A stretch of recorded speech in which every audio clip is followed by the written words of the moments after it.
Luna Bear has a new favorite place. Luna, why do you like being way in the corner?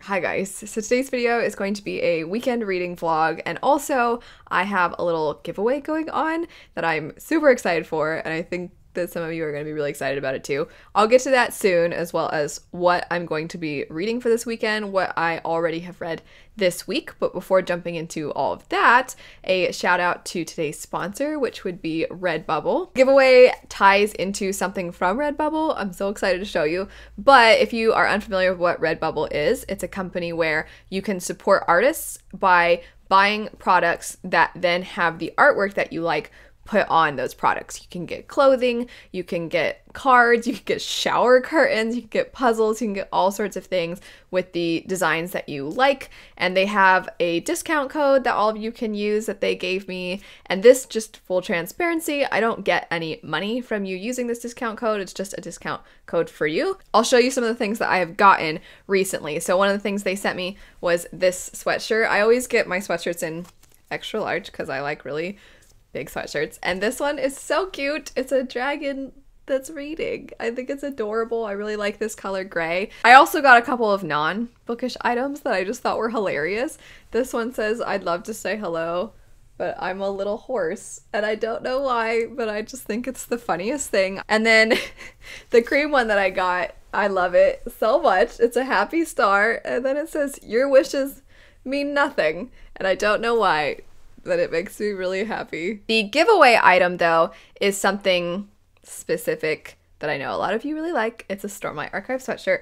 It's in the gray because I feel like gray is very neutral, and I wanted to get something for you guys that pretty much anybody can wear. It is the extra large, so it's really big, so if you're a little bit smaller, it's gonna be big and cozy. It is this awesome Life Before Death sweatshirt with the Stormlight Archive symbol in the middle. I actually got one for myself in this color blue. I also got my cute little nieces some stickers. So they like to read and they like dinosaurs. So for Valentine's Day, I got them some really cute, they're just the most precious little dinosaurs that like to read. I think they're adorable. And my nieces are obviously little girls. Although, you know, you can be an adult and like these too. I would not blame you because they're so cute. They're so cute. Oh my gosh. Because I'm obsessed with little notebooks and constantly writing things down, I also got these for myself. This one because I like to travel, and so I can write travel stuff in here. And then this one just because the artwork is awesome.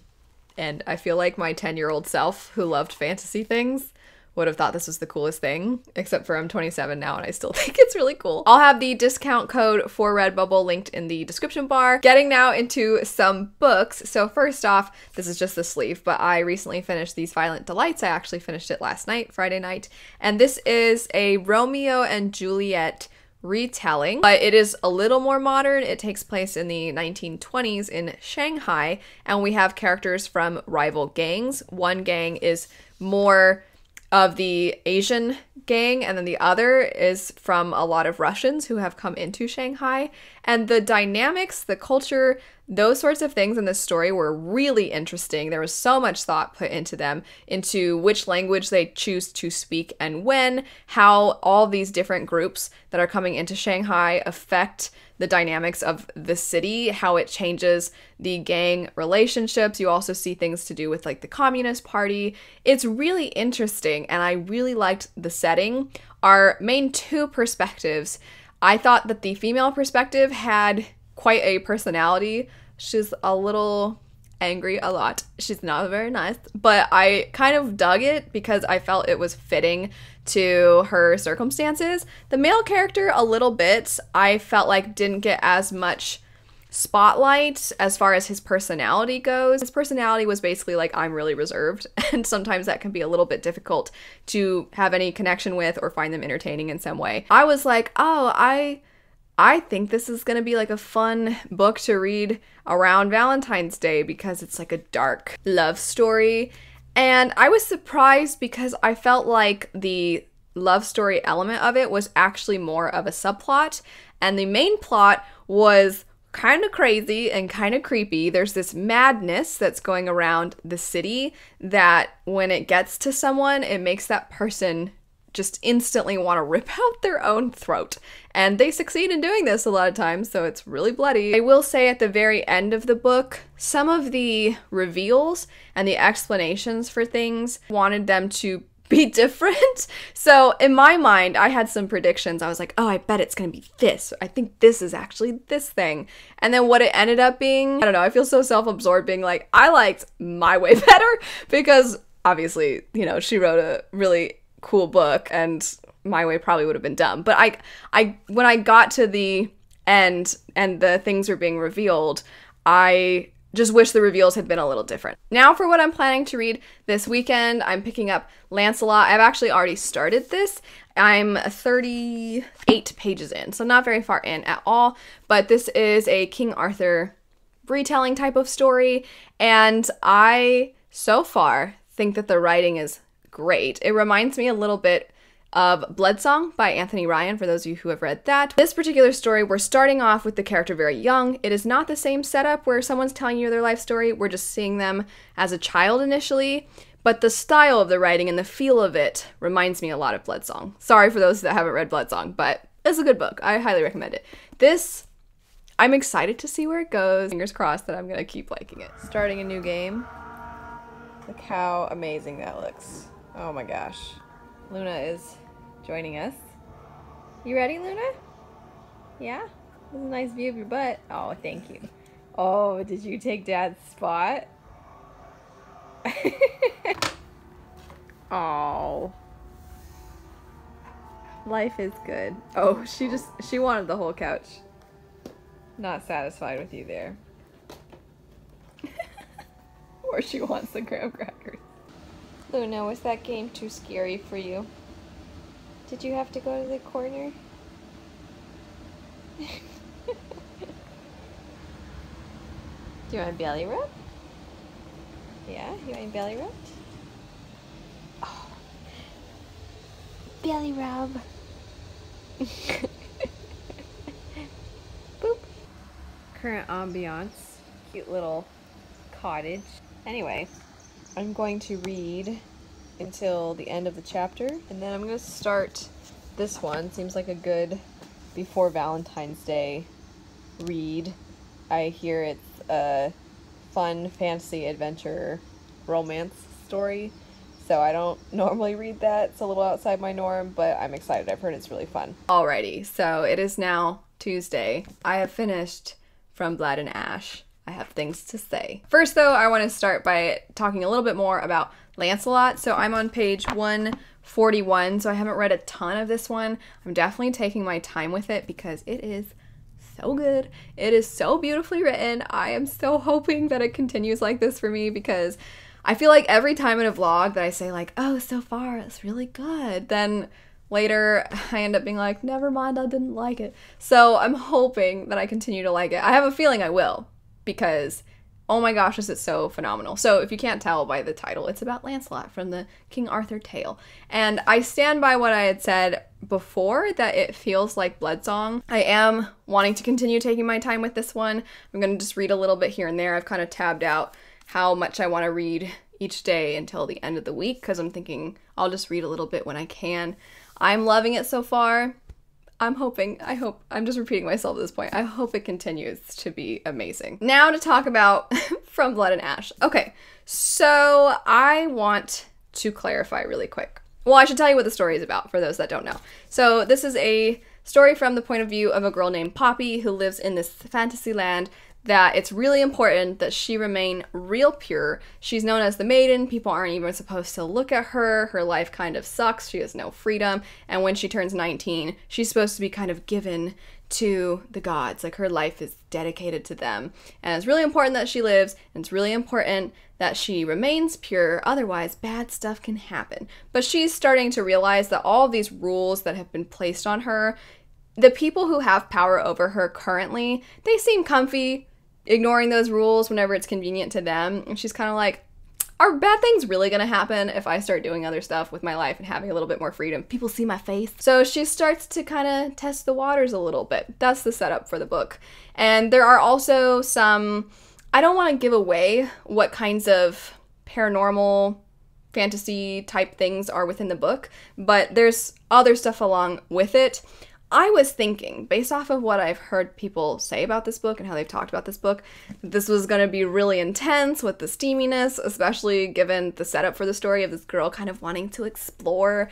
And honestly, the majority of the book was super tame.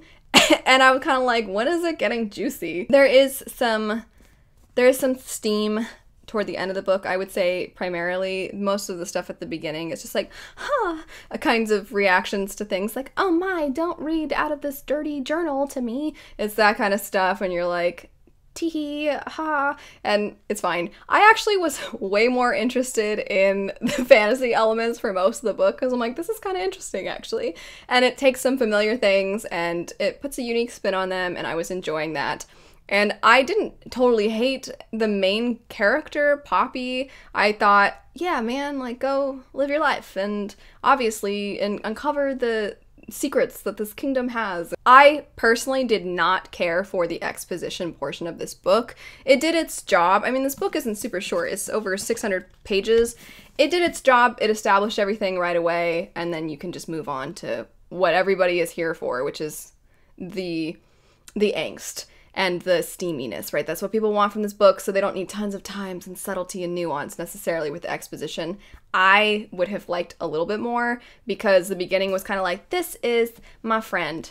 I care about her a lot. Not 100%, but I do care about her. She cares about me. And it's really on the nose at the beginning, and that's fine. It's very, I'm gonna tell you so that later I can show you what you're really here for. Most of you know, I'm not necessarily super into romance. I love a good romance within my fantasy books, and I was hoping maybe I would get that with this one. So I know that because I don't read a ton of romance, and also I don't curse and things like that, that people just assume that I'm probably as vanilla as I can be. I'm blushing all the time, clutching my pearls at a lot of things like, oh my, they smooched and then they got excited. I think also I really like Brandon Sanderson's books, and it's basically non-existent. Sexy time in Sanderson books, it's like, what's that? But I'm not opposed to it in books. What's funny is in Joe Abercrombie's books, it's so blunt and so in your face that it's pretty funny, honestly. Some of you may know also that I like the podcast Your Mom's House, which is as filthy as it can be. But either way, in Joe Abercrombie's works, it's kind of a different extreme. You have Sanderson, which is like, what's sex? And then over here in Joe Abercrombie's books, you're like, hey, do you want to urinate on me? I'm going to stick my finger up your butt. And then you have like the Sarah J. Maas's of books. And Sarah J. Maas makes it like it's the most magical thing to have ever graced humankind. It shakes the mountains. People are doing it in the sky. I like something in between all these things. If we have a triangle of the Sanderson types, the Abercrombie types, and the Sarah J. Maas types, I like something that comes together in the center. And I thought maybe I was going to get that with this, except I didn't quite like the love interest in this book, and I think that's part of the problem. I'm not making fun of people who do like the love interest. I'm not making fun of people who like the kinds of things that I'm going to get into, and I'm not making fun of the romance genre as a whole. I think it's really stupid that people stick their noses up at it, because my favorite trilogy ever, people drink little vials that have metal flakes in them and then they have magical powers. I'm not here to judge. I am just expressing what wasn't necessarily my favorite. So, spoilers. The main character is obviously very innocent with her experiences, and the male character is not. And he is kind of opening up her eyes to things. And there's a part where they're snuggled together because it's cold, you know, as one does, you gotta huddle together. They're kind of out in the middle of the wilderness, and he reaches around, starts like touching her over her clothes. Still not exactly super extreme here, but either way, she's like wiggling about. She's like, oh my gosh. And there are other guards around. The other guards are not staring right at them, but she can see them. Like if they turned around, they could see them, right? But the guy keeps telling her, because she's like, oh my gosh, they can just turn around and then they might see. And he's like, nobody can see my hand under these blankets. And I'm like, okay, but it's pretty obvious what you guys are doing, because she's like wiggling about and stuff. And I'm like, come on. And also, that's so weird to me. That's so uncomfortable. I can't help but think about, if you've watched the comedian Tom Segura in his most recent Netflix special, he talks about how there's a woman touching herself at a bar and this hostess comes up to her and is like, excuse me, everybody can see you. I can totally get behind the forbidden lovers. They have to meet somewhere in secret and they only have so much time and they're like, oh my gosh, what if somebody finds us? And that level of tension, I can totally get the appeal. But there's people like feet away from you. Like I said, it is obvious, man. They might not be able to see your hands, but if somebody's wiggling about under some blankets, okay, that wiggling motion obviously is not the motion that was being made. But either way, somebody's gonna notice or hear, and I think that that is weird. That was the steamiest thing to really have happened up to that point. And I was like 400 or 500 pages in, and I'm like, this is the book that everybody is saying is like, oh my gosh, so hot. So I'm just like, when are things gonna happen that aren't over the clothes, under blankets where other people are nearby? So when is that happening? And then it does happen. And you know what? It wasn't to my taste either. So there's a part where the dude is having fun times with his mouth on her downstairs area. And he tells her it tastes like honeydew. And I'm like, no, it does not. Sir, you don't need to lie. Because I'm not saying he needs to humiliate her and be like, I just took a trip to the fish market or something. He doesn't need to make it so that she's scarred for life and never wants that experience ever again. But honeydew, nobody tastes like honeydew, sir. Nobody tastes like honeydew. Don't be lying up in here. Maybe some people like being told those sorts of things. I'm sitting there like, no, she doesn't. That's the problem, is I start thinking about things. I guess I lean toward currently the Abercrombie thing where I'm like, that's just what it's like. That's just what people are doing. And I don't know, I find it amusing. But when it's like this, there's the potential for me to really like it. But the love interest just says and does things that I'm like, So that was something that happened that I was like, no, that's not true. There's also something that I can totally see the appeal. And I think it can be done in a way where you're like, oh my gosh, excuse me. But in this instance, it didn't quite work for me. And that is when the man is telling the woman, if we start, I will not be able to stop. You don't know what you do to me. And they get very animalistic. And I can see the appeal because basically it's saying the girl is so desirable and she turns him on so much that he can't even control himself. But I'm like, you're centuries old, sir. You're centuries old. And you are undone by the potential of missionary style, because that's what happens. I'm like, this is the steam. This is the steam. It's missionary. I think in general, I just didn't like the male love interest. He was constantly talking about how he's hot. I know you think I'm hot. I know you want me. I know that you were watching me. I've seen you watch me before. Even when they're doing stuff, he's like, I want you to watch me get turned on by the things that you're doing to me. His whole personality is basically that he's hot and he knows it. I can get behind a super suave character, kind of walk into a room and you own the room and you can put a smile on people's faces. Basically Balthier from Final Fantasy 12. If you're Balthier, I get behind that suave. I get behind that level of confidence. Hawk, oh, I forgot to add, there's a part where she's touching him and he's like, don't stop doing that. And then she was, she's like, is it okay? Am I doing it well? And he's like, there's nothing you can do that wouldn't be good. And I'm like, there are some things she could do that wouldn't be great. Don't lie, you know, don't lie. Stop telling her she tastes like honeydew and that everything she does is perfect. Spoilers over now though. I don't know if I'm gonna pick up the sequel. Like I said, the fantasy plot element of this story, which actually took up quite a bit more of the book than I was expecting, I did like, and I thought it was really fun. It's definitely a book that you can pick up and you just have fun with it. I think it's fun to talk about with people, and it moved very fast. It pretty much never stopped. There's always something that made me want to turn the page, which is why I was able to finish it so fast. But I think it was just very jarring to go from this to that, because I'm like, I'm going to take a break from this and I'll pick up this one. It's a little lighter, it's a little fluffier, and it's just, I don't know if I've ever picked up two books that are so drastically different back to back. I don't know. I'll see. You guys should let me know what you think of the sequel to this one. But anyway, there are the 3 books that I have read. I'll definitely keep you all updated on Instagram when I finish this one, and of course in wrap-ups and things like that. So hopefully it continues to be great. Let me know what you've been reading. I hope you all have a great rest of your day. Don't forget to check out Redbubble. I'll have them linked down below, and I'll see you all later. Bye.